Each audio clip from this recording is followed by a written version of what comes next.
नमस्कार शिक्षार्थियों, मैं प्रीति शर्मा पुस्तकालय एवं सूचना विज्ञान विद्या शाखा में आप सभी का बहुत बहुत स्वागत एवं अभिनंदन करती हूँ। अगर आप लाइब्रेरी साइंस की फील्ड में अपना करियर बनाना चाहते हैं, केंद्रीय विद्यालय, नवोदय विद्यालय, स्कूल, कॉलेज एवं यूनिवर्सिटीज में लाइब्रेरियन के पदों पर आसीन होना चाहते हैं, लाइब्रेरी एजुकेटर बनना चाहते हैं, असिस्टेंट लाइब्रेरियन बनना चाहते हैं या फिर लाइब्रेरी इंफॉर्मेशन साइंटिस्ट बनना चाहते हैं, तो आप बिल्कुल सही जगह हैं। ये प्लेटफॉर्म बिल्कुल आपके लिए ही है।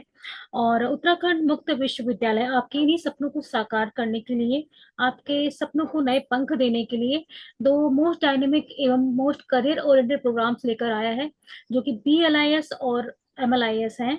और ये दोनों program school of library and information science द्वारा रन किए जा रहे हैं, और दोनों ही प्रोग्राम 1 ईयर के प्रोफेशनल डिग्री प्रोग्राम्स हैं और UGC डेप के द्वारा मान्यता प्राप्त हैं। और आज हम इन्हीं पे चर्चा करने वाले हैं कि ये प्रोग्राम्स में एलिजिबिलिटी क्राइटेरिया क्या है, इसके बेसिक क्वालिफिकेशन क्या है, और इसका फीस क्या है, और इसके बाद आप क्या क्या मतलब इसकी अपॉर्चुनिटीज एंड स्कोप्स क्या क्या है। तो आइए डिस्कस करते हैं। सबसे पहले कि जैसे कि अभी मैं स्क्रीन पे आपको यहाँ पर शो हो रहा है कि ये दोनों ही प्रोफेशनल डिग्री प्रोग्राम है, और जिसका नाम bachelor of library and information science, जिसे हम शॉर्ट में BLIS, और master of library and information science, जिसे हम LIS 25 कहते हैं, और एक कोड एक्चुअली। और इसमें बेसिकली अगर हम बात करें कि ये दोनों ही प्रोफेशनल डिग्री प्रोग्राम्स हैं, और इसका मेन उद्देश्य होता है कि आप लाइब्रेरी प्रोफेशनल को क्रिएट करना, जो कि हेल्प करे आपके कम्युनिटी को नरिश करने के लिए। क्योंकि हम जानते हैं, और आपने शायद सुना भी हो कि जो टीचर होता है वो किसी पर्टिकुलर एक मतलब सब्जेक्ट का एक्सपर्ट होता है, बट जो लाइब्रेरी प्रोफेशनल होता है वो टीचर्स ऑफ टीचर्स कहलाते हैं, कहते हैं उसे। तो इसीलिए हमारी रिस्पॉन्सिबिलिटी होती है कि आप मतलब समाज को एक ऐसा लाइब्रेरी प्रोफेशनल दे सकें जो कि वो अ, हमारी कम्युनिटी को नरिश कर सके। तो ये सारी चीजें जो कि इम्पोर्टेंट है लाइब्रेरी प्रोफेशनल को नरिश करने के लिए, वो सभी इसमें सिखाई जाती हैं। जैसे कि अगर हम बात करें बुक्स को परचेज करने से लेके बुक्स को लाइब्रेरी स्टैक्स तक पहुंचाने के लिए जो बेसिक स्किल्स रिक्वायर्ड होते हैं, जैसे कि बुक्स को हम परचेज करते हैं क्वेश्चन प्रोसेस से, क्लासिफिकेशन करते हैं, कोडिंग स्कीम देते हैं अकॉर्डिंग टू अरेंज मतलब सब्जेक्ट ऑर्डर में हम जो अरेंज करने के लिए। इसके अलावा आपका कैटलॉगिंग कोड, जो कि आपका एक सर्चिंग टूल होता है, वो सिखाते हैं आपको। इसके अलावा ICT हो गए, डिजिटाइजेशन हो गया, ऑटोमेशन, ये सभी इसमें आपके कोर्स का एक बहुत अभिन्न अंग है, और ये सारी चीजें आपको बहुत अच्छे से सिखाई जाती हैं with the help of theoretical aspect, और इसके अलावा आपका प्रैक्टिकल आपको सिखाया जाता है वर्कशॉप के थ्रू। तो ये सारी चीजें हैं, अभी हम वन बाय वन इनमें बात करेंगे। तो सबसे पहले जान लेते हैं कि हमारी जो बेसिक चीज है कि इसमें फीस क्या है, एलिजिबिलिटी क्राइटेरिया है, जो कि बेसिक मतलब आपका जरूरी है जानना इसके बारे में। तो वो सबसे पहले बात कर लेते हैं bachelor of library and information science की। तो ये 1 ईयर का प्रोफेशनल डिग्री प्रोग्राम है, और ये हिंदी मोड में अवेलेबल है। और आप इसकी फीस देख सकते हैं यहाँ पर, सेमेस्टर वाइज आपकी 6,050, और सेकेंड सेमेस्टर की 6,950 है। टोटल 13,000 फीस है आपकी, जो कि सेमेस्टर वाइज आपको पेमेंट करनी पड़ेगी, ठीक है। और इसी प्रकार अगर हम बात करें मास्टर्स की, तो मास्टर की टोटल 15,000 है, और जो कि सेमेस्टर वाइज आपको पेमेंट करनी होगी। और अगर हम बात करें bachelor of library and information science course में एलिजिबिलिटी की, तो ये प्रोफेशनल डिग्री प्रोग्राम है, जो कि ग्रेजुएशन प्रोग्राम है, 1 ईयर प्रोफेशनल डिग्री प्रोग्राम है ना। और इसमें मतलब जो एलिजिबिलिटी क्राइटेरिया है वो graduation in any from recognised university और इंस्टीट्यूशन। अगर आपने किसी भी मान्यता प्राप्त संस्थान से ग्रेजुएशन की डिग्री ली है, तो आप इस कोर्स में एनरोल कर सकते हैं। और इसकी मैक्सिमम ड्यूरेशन आप कंप्लीट करने की जो है वो 2 ईयर्स से, अगर आपने किसी वजह से कोई पेपर नहीं दे पाए हैं किस सेमेस्टर में, तो आप मैक्सिमम 2 ईयर्स में से कंप्लीट कर सकते हैं। और इसी तरह से मास्टर्स डिग्री में भी आपकी जो 2 ईयर्स आपकी मैक्सिमम कंप्लीट करने का मतलब ड्यूरेशन है। और इसकी जो मास्टर्स की बात करें कि मास्टर्स की जो एलिजिबिलिटी क्राइटेरिया है, वो किसी भी मान्यता प्राप्त संस्थान से अगर आपने bachelor of library and information science में डिग्री ली है, तो आप इस कोर्स के लिए एनरोल कर सकते हैं। तो ये आपके बेसिक्स जो जरूर मतलब बेसिक मतलब इंफॉर्मेशन थी जो लाइब्रेरी एंड इंफॉर्मेशन साइंस और master of library and information science के रिगार्डिंग। अब हम बात कर लेते हैं कोर्स स्ट्रक्चर की कि क्या क्या इस MLS और BLIS में क्या क्या कोर्सेज हैं, और क्या क्या आपको सीखने की जरूरत है एज अ लाइब्रेरी प्रोफेशनल बनने के लिए।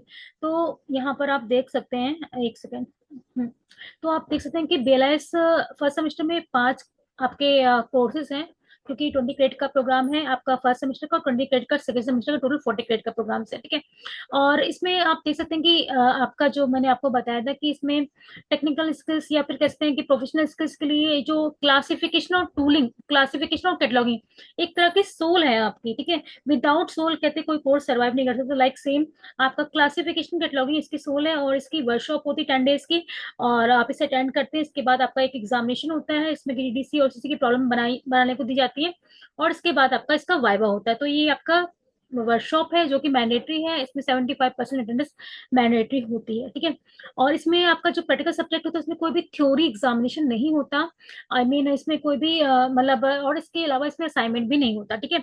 तो ये आपका ये प्रैक्टिकल के बारे में है। और बाकायदा ये जो 4 पेपर हैं आपके, जो कि बेसिक स्किल्स हैं और जो बेसिक जरूरी है चीजें पता होनी चाहिए, आपकी फंडामेंटल्स पता होनी चाहिए, लाइब्रेरी साइंस की फाउंडेशन पता होनी चाहिए, मैनेजमेंट जो कि सभी सब्जेक्ट में रिक्वायर्ड होता है, सभी कोर्सेज में आपका इस ये जो आपका नॉलेज ऑर्गेनाइजेशन प्रोसेसिंग है, ये इसकी थ्योरी है बेसिकली प्रैक्टिकल की। और जो फिफ्थ वन है reference sources and information service, ये भी बहुत इंपॉर्टेंट मतलब कह सकते हैं कि पार्ट है लाइब्रेरी का, कि रेफरेंस सर्विसेज हम कैसे प्रोवाइड कराएं बच्चों को। ये रेफरेंस सोर्सेज के थ्रू जो सर्विसेज हम प्रोवाइड कराते हैं वही रेफरेंस सर्विसेज कहलाती हैं, जो कि रिसर्च स्कॉलर्स को या फिर जो आते हैं लाइब्रेरीज में रीडर्स, है ना, यूजर्स, उनके लिए बहुत इंपॉर्टेंट रोल प्ले करती है। तो ये भी इंपॉर्टेंट पार्ट है, और ये हम सिखाते हैं विद हेल्प ऑफ आपके थ्योरेटिकल जो भी कोर्स के थ्रू, ठीक है। तो ये आपका, और जो थ्योरी के एग्जामिनेशन उनमें आपके मतलब जितने भी आपके यहाँ कोर्सेज दिख रहे हैं, तो ये आपके इसमें थ्योरी 70 मार्क्स की होती है और 30 नंबर के असाइनमेंट होते हैं। तो ये आपके सेमेस्टर 1 के हैं। इसके अलावा आप सेमेस्टर सेकेंड में भी देख सकते हैं बेला इसकी, कि आपको एक पर्टिकुलर सब्जेक्ट नजर आएगा, और इसका अभी आपका वर्कशॉप होती है 10 days की। इसके बाद आपका प्रैक्टिकल होता है, और इसमें भी आपके 2 कोड सिखाए जाते हैं, AACR2 और क्लासिफाइड कैटलॉग कोड, ठीक है। ये सर्चिंग टूल कहलाता है, और ये आपका जो क्लासिफिकेशन है वो आपका कोडिंग स्कीम है, और इसमें डीडीसी और सीसी के द्वारा आपको एक नेशनल और एक इंटरनेशनल क्लासिफिकेशन स्कीम है, इसके द्वारा आपको क्लासिफिकेशन सिखाया जाता है, जिसके थ्रू हम बुक्स को लाइब्रेरीज में अरेंज करते हैं। एक कोडिंग सिस्टम है बेसिकली, ठीक है। तो ये है, और इसके अलावा आपके जो 3 पेपर्स हैं ये आपके थ्योरेटिकल पेपर हैं, और इसमें आपको मतलब असाइनमेंट और थ्योरी के एग्जामिनेशन होंगे। और इसमें आपके कभी भी प्रैक्टिकल जो एग्जामिनेशन होते हैं उसमें असाइनमेंट नहीं होते, इस बात का विशेष ध्यान रखिए, मैं बार बार रिपीट कर रही हूँ, ठीक है। और ये आपके 2 आपके ऑटोमेशन और नेटवर्किंग, जो कि बहुत इंपॉर्टेंट मतलब सब्जेक्ट हैं। अगर आप लाइब्रेरी में जाएंगे तो मैनुअली के साथ साथ लाइब्रेरी आजकल ऑटोमेटेड और डिजिटाइज हो रही है, तो ये भी आपको आना चाहिए कि कौन कौन से लाइब्रेरी ऑटोमेशन सॉफ्टवेयर हैं, कैसे हम उस पर काम करते हैं। तो ये सारी चीजें हैं आपकी। इसके अलावा 1 महीने की इंटर्नशिप भी होती है, जिसमें कि 1 महीने की इंटर्नशिप आप कहीं भी अपने आसपास के लाइब्रेरी से करके वहां पर मतलब जो भी उनकी सेक्शन है, लाइक एक्विजिशन हो गया, कैटलॉगिंग हो गया, आपका पीरियडिकल्स हो गया, उसमें आप सीखते हैं और बाकायदा उसकी प्रैक्टिस करते हैं। सारी जितनी भी चीजें थ्योरेटिकल हमने सिखाई हुई होती हैं तो वो आप प्रैक्टिस करते हैं 1 महीने के इंटर्नशिप के दौरान, और उसकी बाकायदा 50-60 पन्नों की एक रिपोर्ट बनती है, और इस रिपोर्ट को सबमिट करते हैं आप। और इसके बाद आपका वाइवा होता है। तो ये आपका इंटर्नशिप के बारे में मैंने बताया। और अब हम बात कर लेते हैं मास्टर्स के कोर्स स्ट्रक्चर के बारे में। तो सेम ये भी 40 क्रेडिट का प्रोग्राम है, और जो कि 20-20 क्रेडिट में डिवाइडेड है। और आप यहाँ पर देख सकते हैं स्लाइड में कि ये इसमें भी एक प्रैक्टिकल सब्जेक्ट है, जिसमें कि इंफॉर्मेशन कम्युनिकेशन टेक्नोलॉजी प्रैक्टिकल है, जिसमें कि आप जैसे कि मास्टर्स डिग्री प्रोग्राम है, तो मास्टर्स में मतलब आप अगर मास्टर्स के बाद बहुत सारे मतलब एक तरह से बहुत सारी फील्ड्स ओपन हो जाती हैं आपके लाइब्रेरी साइंस में, बहुत अच्छी जगहों पे जाने के लिए। जैसे आप मतलब आईआईटीज में अप्लाई कर सकते हैं, आप इवन आपसे प्रोफेशनल स्टूडेंट बन के अप्लाई कर सकते हैं। आफ्टर कंप्लीटिंग नेट आप नेट के लिए मतलब क्वालिफाई कर सकते हैं। तो आपको थोड़ा नॉलेज होना चाहिए आईसीटी में के बारे में गहनता से। तो जो मास्टर डिग्री प्रोग्राम है उसमें आपको बहुत आईसीटी हो गया, ऑटोमेशन हो गया, डिजिटल हो गया, डिजिटल लाइब्रेरी हो गई, या फिर आपका मतलब प्लेक्स सॉफ्टवेयर हो गया, वेबसाइट डिजाइनिंग हो गई, तो इसके बारे में आपको प्रैक्टिकल के थ्रू डेमोन्स्ट्रेशन और हैंड्स ऑन प्रैक्टिस कराई जाती है with the help of 10 days workshop. इसमें हम लोग जो एक्सपर्ट होते हैं आपके ऑल ओवर इंडिया से, उनको उनको इनवाइट करते हैं आपको सिखाने के लिए, ठीक है। सभी रिसेंट में हमने इन्फ्लुएंसर से मैम को इनवाइट किया था, डॉक्टर दीपी त्रिपाठी सर आए थे, मैम आई थी। तो और इसके अलावा इसके पहले भी बहुत अच्छे फैकल्टीज हमारे आते हैं यहाँ पर, जो कि आपको मतलब लाइब्रेरी के बारे में, ऑटोमेशन के बारे में बहुत अच्छी जानकारी और डेमोन्स्ट्रेशन के साथ साथ हैंड्स ऑन प्रैक्टिस कराते हैं, जिसमें कि हर एक मॉड्यूल जो कि चाहे वो कोहा है चाहे सोल हो, आपको उस पर प्रैक्टिस हो जाती है, और ताकि आप मतलब इसके बाद कंप्लीट करने के बाद आप लाइब्रेरी में जाकर अपनी लाइब्रेरी को मैनेज कर सकें बहुत अच्छे तरीके से। तो ये आपके वर्कशॉप के बारे में है। और ये वर्कशॉप आपकी 10 डेज की जो होती है वो आपको यहाँ पे हल्द्वानी सेंटर में आके आपको अटेंड करनी पड़ेगी, और ये मैंडेटरी पार्ट है। और ये जनरली ऑफलाइन मोड पे होता है। कम से कम 6 डेज तो एटलीस्ट 7 डेज आपको आना पड़ेगा। 75% जो अटेंडेंस होती है वो मैंडेटरी होती है। और आप आएंगे तो आपको लगेगा कि हाँ बाकी आपने कुछ सीख के गए हैं। तो ये आपका फर्स्ट सेमेस्टर का है।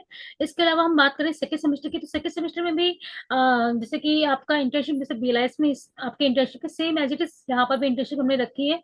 और आपके आसपास जो भी कोई लाइब्रेरी होगी तो उसमें आप जाके वहाँ के सेक्शन में काम करेंगे, और जो थ्योरेटिकल आपने सीखी हैं चीजें बीलिप और एमलिप में उनकी हैंड्स ऑन प्रैक्टिस करेंगे, और अपने स्किल्स को थोड़ा सा शार्प करेंगे। और उसकी एक रिपोर्ट बनती है 50 to 60 पेज, और वो सबमिट करेंगे। इसके बाद उसका वाइवा होगा। इसके अलावा रिसर्च मैथोलॉजी, जो कि एक अगर आप नेट पेपर क्लियर करते हैं तो उसका एक बहुत इंपॉर्टेंट पार्ट है, तो आप उसको भी तैयार कर सकते हैं इस कोर्स के थ्रू। इसके अलावा आपका इंफॉर्मेशन रिट्रीवल प्रोग्राम है। ये सारे आपके थियोरेटिकल कॉमन पेपर हैं, और इसमें एग्जामिनेशन होगा 70 मार्क्स का, और 30 मार्क्स का असाइनमेंट होगा।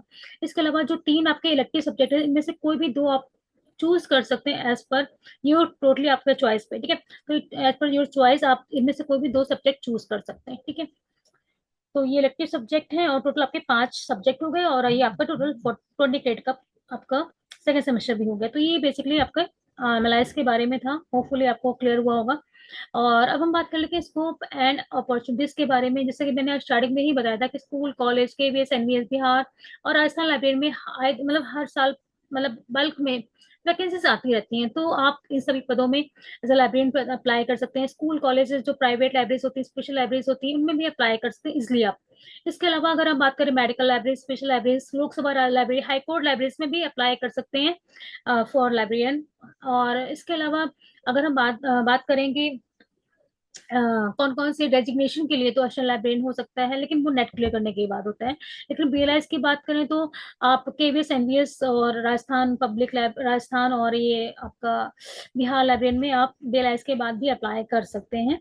और यहाँ पर डेजिग्नेशन भी मैंने मेंशन किया है। और आर्काइव में, म्यूजियम में, इस सब में भी आप अप्लाई कर सकते हैं। इसके अलावा जैसे प्रोफेशनल असिस्टेंट होता है, उसके लिए आप मास्टर्स एलिजिबिलिटी होती है, लेकिन सेमी प्रोफेशनल के लिए आप बीएलआईएस के थ्रू भी अप्लाई कर सकते हैं। ये सारे आपके डेजिग्नेशन है, आप देख सकते हैं। और ये जो असिस्टेंट लाइब्रेरियन है आपका या फिर असिस्टेंट प्रोफेसर है, उसके लिए आपको नेट क्वालिफाई करना पड़ता है मास्टर्स के बाद, तभी आप इसके लिए एलिजिबल हो सकते हैं। और ये आप लाइब्रेरी इंफॉर्मेशन आपका साइंटिफिक, तो भी इसके बाद नेट रिसर्च करने के बाद अप्लाई कर सकते हैं। लाइब्रेरी असिस्टेंट के लिए अप्लाई कर सकते हैं बीएलआईएस के बाद, है ना। तो ये सारी चीजें हैं, आप देख सकते हैं। और अगर हम बात करें स्कोप की, तो देख सकते हैं यहाँ पर मैंने एक लिस्ट जारी की है आपके साथ में। तो इसमें 7,466 पब्लिक लाइब्रेरीज की डिटेल दे रखी है। तो और इसके अलावा आप यहाँ पर आप देख सकते हैं कि इसमें 1078 यूनिवर्सिटीज हैं। और इसके अलावा आपके ये आपकी 398 आपकी यूनिवर्सिटीज हैं, ठीक है। तो ये सारा डेटा आपका दे रखा है डीएम यूनिवर्सिटी, सेंट्रल यूनिवर्सिटी का, जिससे आपको आइडिया लग जाएगा कि हर इतनी सारी हमारे पास यूनिवर्सिटीज हैं, लाइब्रेरीज हैं। तो ऑब्वियस सी बात है कि इसकी स्कोप है हर एक लाइब्रेरी में कुछ एक तो लाइब्रेरी प्रोफेशनल या फिर एक लाइब्रेरियन तो होगा ही होगा। तो लाइब्रेरीज डे बाय डे बढ़ ही रही हैं। और गवर्नमेंट का रूल भी है कि आप कोई भी कॉलेज हो, कोई भी स्कूल हो, सभी में एक लाइब्रेरियन या एक लाइब्रेरी स्टाफ होना जरूरी है। तो आने वाले दिनों में लाइब्रेरीज की वैकेंसीज बढ़ेंगी घटने के बजाय। तो आप यहाँ पर अप्लाई कर सकते हैं इन पोस्टों पे। इसके अलावा आप एलआईएस पोर्टल पे भी जाकर देख सकते हैं, मैंने वहीं से डेटा लिया है।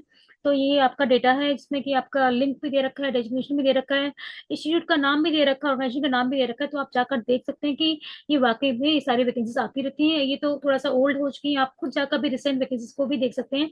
और मास्टर्स करने के बाद मैंने आपको जैसे बताया कि स्टाइपेंड के लिए अप्लाई कर सकते हैं, लाइब्रेरी प्रोफेशनल ट्रेनिंग के लिए अप्लाई कर सकते हैं, जिसमें कि बहुत अच्छी खासी स्टाइपेंड मिलती है, लाइक अराउंड 20 to 25,000। तो आपको अच्छा खासा स्टाइपेंड मिलता है, जिसमें कि आप मतलब आपको सिखाने के साथ तो वो आपको मतलब फाइनेंशियल सपोर्ट करने के लिए आपको अच्छी खासी स्टाइपेंड भी देते हैं। तो जैसे कि डेसीडॉक हो गया आपका, नेस्टॉक हो गया, निस्केयर हो गया, तो ये सारे आपके बहुत अच्छे अच्छे ऑर्गेनाइजेशन, इवन आईआईटीज में भी आपको ये मतलब सही प्रोफेशन, सॉरी, आपको मतलब लाइब्रेरी प्रोफेशनल ट्रेनिंग के लिए वैकेंसीज आती रहती हैं। तो आप यहाँ पर भी अप्लाई कर सकते हैं। और इवन आप नेट क्लियर कर सकते हैं, कंप्लीटिंग नेट, सॉरी मास्टर्स। तो ये सारी मतलब एक तरह से कह सकते हैं वैकेंसीज हैं, स्कोप है।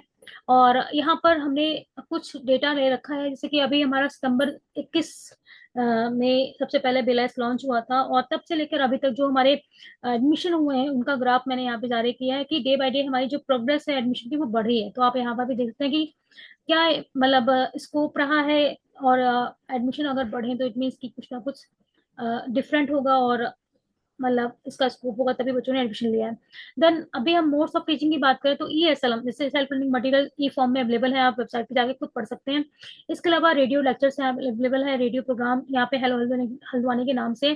तो ये बहुत सारे लेक्चर्स लाइब्रेरी साइंस के अवेलेबल हैं, आप वहाँ पर जाके उनके ऑडियो लेक्चर्स सुन सकते हैं। इसके अलावा आपका वीडियो लेक्चर्स मतलब उत्तराखंड ओपन यूनिवर्सिटी का है, और वहां पर आके आप वीडियो लेक्चर भी देख सकते हैं, मतलब और समझ सकते हैं उसको अच्छे से। इसके अलावा आपकी प्रैक्टिकल वर्कशॉप होती हैं, काउंसलिंग क्लासेस होती हैं, ऑफलाइन काउंसलिंग क्लासेस होती हैं। तो बहुत सारी चीजें हैं जो कि अगर आप अच्छे से ले समझेंगे, करेंगे प्रैक्टिस, तो मेरे ख्याल से आप एक अच्छे लाइब्रेरी प्रोफेशनल बन सकेंगे, और अच्छी जॉब भी अचीव कर सकते हैं with the help of this course. ठीक है, और ये एसएलएम का लिंक है, आप जाकर इसे डाउनलोड करके पढ़ सकते हैं। इवन आप कभी बैठ के पढ़ सकते हैं। और ये वीडियो लेक्चर्स के आप देख सकते हैं यहाँ पर, ये वीडियो लेक्चर्स हैं, और इसके अलावा कुछ नए लेक्चर्स भी अपडेट हुए हैं वेबसाइट पे, आप वहां पर जाके देख सकते हैं। इसके अलावा आपके काउंसलिंग के यहाँ पे शेड्यूल्स मैंने शेयर किए हैं, आप इसे भी देख सकते हैं। ये तो प्रीवियस हैं, जस्ट मतलब एक तरह से हम इंफॉर्मेशन के लिए आपको शेयर कर रहे हैं कि इस तरह के।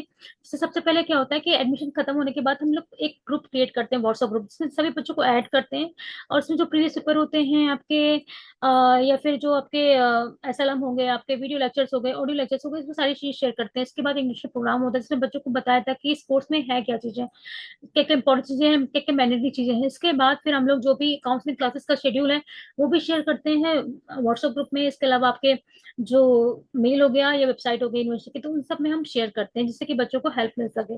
तो ये सारी चीजें हैं, और ये हमने यूजीसी नेट की भी सीरीज स्टार्ट की थी, जिसमें कि मास्टर्स के बाद बच्चे कैसे तैयारी कर सकते हैं, या फिर मास्टर्स करते हुए बच्चे कैसे तैयारी कर सकते हैं, उनके बारे में कि कैसे हम कौन कौन से इंपॉर्टेंट टॉपिक हैं जो कि लाइब्रेरी साइंस के इंपॉर्टेंट है, अगर हम नेट क्लियर करना चाहते हैं, क्या क्या स्ट्रेटेजी अपनाएं जिससे थ्रू हम लाइब्रेरी को क्लियर कर सकते हैं, नेट को क्लियर कर सकते हैं। तो वो आप इसको देख के, 3 लेक्चर्स को देख के समझ सकते हैं कि कैसे हम तैयारी करें बच्चों, मतलब लाइब्रेरी साइंस के पेपर को क्लियर करने का। और इसके अलावा जो कॉमन पेपर आपका नेट का निकलता है वो कैसे तैयारी करें, तो आप जाके इसको देख सकते हैं। इसके अलावा मैंने हमने यहाँ पे केवीएस एमएस की तैयारी के लिए भी कुछ लेक्चर्स शेयर किए थे। आप मेरा एक पर्सनल यूट्यूब चैनल है, आप यहाँ पर जाके विजिट कर सकते हैं उसको भी। और ये सारा काउंसलिंग का मतलब डेटा है, आप देख सकते हैं। और इसके अलावा अराउंड 50 मतलब ये डेटा है कि हमने कितनी सारी क्लासेस अभी तक कर रखी हैं। तो और इसके अलावा जो बच्चों को अवेयर करने के लिए हम टाइम टाइम बहुत सारे प्रोग्राम्स एक्टिविटीज भी लाइब्रेरी एंड साइंस स्कूल द्वारा आयोजित करते रहते हैं। जैसे कि लाइब्रेरी वीक होता है आपका 14 से 20 नवंबर में, तो वो बहुत मतलब पूरे हफ्ते तक एक अच्छा प्रोग्राम चलता है। आपका पोस्टर कॉम्पिटिशन हो गया, आपका मतलब डिस्कशन हो गया, ग्रुप डिस्कशन हो गया आपका, या फिर आपका सेमिनार हो गए, आपके एजुकेशन टूर हो गया। तो ये सारी चीजें हम उन्हें सिखाते हैं सेमिनार में, किसी एक्सपर्ट को बुला के हमने मतलब लाइब्रेरी मतलब थ्योरेटिकल के साथ साथ जो चीजें हैं उनको भी सिखाते हैं कि क्या क्या करना चाहिए, क्या क्या आप मतलब स्ट्रेटजी अपना सकते हैं, और क्या क्या चीजों पे फोकस करना है अगर आपको अच्छी जॉब लेनी है इसमें। तो किस किस स्किल पे आपको फोकस करना है, काम करना है, जिससे कि आप इस कोर्स के बाद खाली मत बैठे और आपको कुछ ना कुछ अच्छी जॉब मिल जाए। ठीक है, तो ये सारे वो बच्चे भी पार्टिसिपेट भी बहुत अच्छी तरीकों पे करते हैं, और बहुत बढ़ चढ़ कर पार्टिसिपेट करते हैं। ऑनलाइन क्विज भी होती है, ऑफलाइन क्विज भी होती है। इसके अलावा आप देख सकते हैं एक्टिविटीज हैं, और टाइम टाइम बच्चों को बाहर भी लेके आते हैं, जैसे लाइक अगर आईटीज में या फिर किसी अदर इंस्टीट्यूट में कोई प्रोग्राम्स हो रखा है या फिर सेमिनार्स है। सभी रिसेंट में मैं आईटी में बच्चों को लेके गई थी, वहां पर नेशनल सेमिनार हो रहा था, तो आईटी टोटकी का ये प्रोग्राम है, तो वहां पर बच्चों को लेके जाते हैं। इसके अलावा बहुत सारी एक्टिविटीज होती है जैसे आप देख सकते हैं यहाँ पर। और रिसेंट में हमने एक एक्टिविटी प्रोग्राम भी, ये आपका लास्ट जो आपका लाइब्रेरी वीक था उसकी एक्टिविटीज का डिटेल है, तो आप देख सकते हैं कि इसमें सारी एक्टिविटीज हम हर हफ्ते भर बच्चों को मतलब कोशिश करते हैं कि बच्चे सीख सकें और हमारे जो फादर ऑफ लाइब्रेरी साइंस हमारे doctor S R Ranganathan sir उनको जान सकें, और जो जो लाइब्रेरी प्रोफेशनल उनको समझ सकें, लाइब्रेरी में क्या क्या एक्टिविटीज होती है उन्हें देख सकें, क्योंकि हमारी लाइब्रेरीज में अभी ऑटोमेशन बहुत अच्छे तरीके से नहीं हो रखा है, अभी डे बाय डे हो रहा है। और तो अदर लाइब्रेरीज में से अभी जी टी का टूर हमने कराया, तो वहाँ पर RFID है आपका, बुक बैंक सर्विस हो गई आपकी, रेफरेंस सर्विस हो गई आपकी, या फिर आपका ट्रांसलेशन सर्विस होगी, डॉक्यूमेंट डिलीवरी सर्विस हो गई, क्लासिफिकेशन कैसे करते हैं, आपका पीरियडिकल सेक्शन कैसा होता है, तो बच्चे जाके खुद से देख सकें, और जब ताकि सब समझ सके क्या क्या चीजें होती है लाइब्रेरी में। तो जमीनी स्तर पर ना होगा, मतलब जमीनी स्तर पे हम बच्चों को कोशिश करते हैं कि सिखाने की, जो बच्चे वहां पर जाके देख सकें और अपना लाइब्रेरी साइंस के इम्पोर्टेंस को समझ सकें। तो ये सारी चीजें हैं बेसिकली। और अभी रिसेंट में हमने एक एक्टिविटी कराया था जिसमें कि इंडिया के बेस्ट लाइब्रेरी प्रोफेशनल्स को इनवाइट किया था, और इसमें रिसर्च स्कॉलर्स भी मतलब बहुत ज्यादा ज्यादा मतलब उनको हेल्प मिली थी अपने रिसर्च में, और बहुत सारे मतलब रिसर्च टूल्स हो गए आपके, लाइब्रेरी सॉफ्टवेयर हो गए आपके, रिसर्च सॉफ्टवेयर हो गए, उनके बारे में बहुत ज्यादा डिटेल में सिखाया गया था, और काफी अच्छे से रहा। और इवन इसमें लगभग अराउंड 500 बच्चे जुड़े थे, research scholars including including all over India से बहुत सारे लाइव प्रोफेसर्स भी इसमें जुड़े थे। तो ये सारी चीजें हैं, और हम चाहते हैं कि जो बच्चे लाइब्रेरी साइंस में अपना करियर बनाना चाहते हैं वो इस कोर्स को ऑप्ट करें। लेकिन एक बात मैं जरूर कहना चाहूंगी कि कोई भी कोर्स करें, कोर्स आपको जॉब नहीं दिलाता है, आपकी मेहनत आपको जॉब दिलाती है, ठीक है। तो आपके मैं चाहूंगी कि आप इस कोर्स को करने करें, लेकिन थोड़ी मेहनत से करें, कि प्रोफेशनल कोर्स है, इसमें हार्ड वर्क जरूर करना पड़ेगा। ऐसा नहीं कि 2 दिन पढ़ाई करके आपका कोर्स कर ले और आपको जॉब मिल जाएगी, तो आपको मेहनत करना पड़ेगा। इस कोर्स को करने से पहले इस बात का ध्यान रखें कि थोड़ा टाइम दे, इस कोर्स को करें, और अपने अच्छे से लाइब्रेरी साइंस के प्रोफेशन मतलब करियर को बनाए, मेरा उद्देश्य ये है। और इन्हीं शब्दों से मैं मतलब एंड करना चाहूंगी इस लेक्चर को। और अगर आपको कोई भी जानकारी चाहिए, आप यूनिवर्सिटी वेबसाइट पे कांटेक्ट कर सकते हैं, हमारे स्कूल ऑफ लाइब्रेरी साइंस के फैकल्टी से कांटेक्ट कर सकते हैं, हमें कांटेक्ट कर सकते हैं, और यूनिवर्सिटी के पेज पे जा सकते हैं, तो आप इसे देख सकते हैं। और होपफुली आपको ये बातें क्लियर हुई होंगी, और जो बच्चे सीरियस है इस कोर्स को लेकर, तो इस कोर्स में जरूर आवेदन करें, और हम आपका वेलकम करेंगे। और होपफुली आप लोग जल्द ही इस कोर्स को इनरोल करेंगे। और अभी रिसेंट में जो कोर्स अभी एडमिशन स्टार्ट हो चुके हैं, और 10 अगस्त लास्ट डेट है, तो आप जल्द ही इसके लिए आवेदन कर सकते हैं, और होपफुली बहुत जल्द मिलते हैं। Thank you so much.